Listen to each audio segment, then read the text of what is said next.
KSRTC ಬಸ್ಸೊಂದು ಸೇತುವೆಗೆ ಡಿಕ್ಕಿ ಹೊಡೆದ ಘಟನೆ ಇವತ್ತು ಬೆಳಗ್ಗೆ ಕಾಪು ಉದ್ಯಾವರ ಸೇತುವೆಯ ರಾಷ್ಟ್ರೀಯ ಹೆದ್ದಾರಿ 66ರಲ್ಲಿ ನಡೆದಿದೆ. ಮಂಗಳೂರಿನಿಂದ ಹುಬ್ಬಳ್ಳಿಗೆ ತೆರಳುತ್ತಾ ಇದ್ದಂತಹ ಬಸ್ಸು ಚಾಲಕನ ನಿಯಂತ್ರಣ ತಪ್ಪಿ ಸೇತುವೆಗೆ ಡಿಕ್ಕಿ ಹೊಡೆದಿದೆ. ಇದರಿಂದಾಗಿ ಬಸ್ಸಿನ ಮುಂಭಾಗ ಸಂಪೂರ್ಣವಾಗಿ ನಜ್ಜುಗುಜ್ಜಾಗಿದೆ.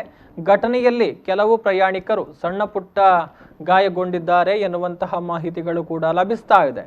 ಇನ್ನು ಅಪಘಾತಕ್ಕೆ ಬಸ್ ಚಾಲಕನ ನಿರ್ಲಕ್ಷ್ಯವೇ ಕಾರಣ ಎನ್ನುವಂತಹ ಆರೋಪಗಳು ಕೂಡ ಕೇಳಿ ಬಂದಿದೆ. ಸ್ಥಳಕ್ಕೆ ಕಾಪು ಠಾಣೆಯ ಪೊಲೀಸರು ಆಗಮಿಸಿ ಪರಿಶೀಲನೆಯನ್ನ ಕೂಡ ನಡೆಸಿದ್ದಾರೆ.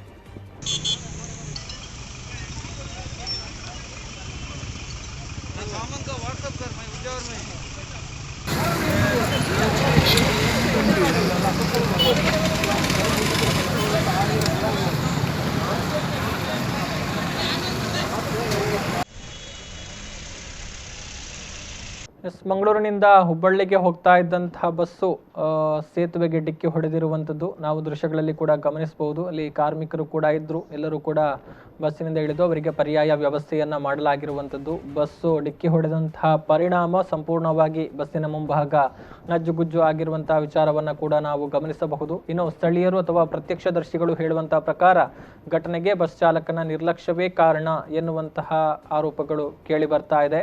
ಡಿಕ್ಕಿ ಹೊಡೆದಂತಹ ರಭಸಕ್ಕೆ ಬಸ್ಸಿನ ಮುಂಭಾಗ ಸಂಪೂರ್ಣವಾಗಿ ನಜ್ಜುಗುಜ್ಜಾಗಿದೆ.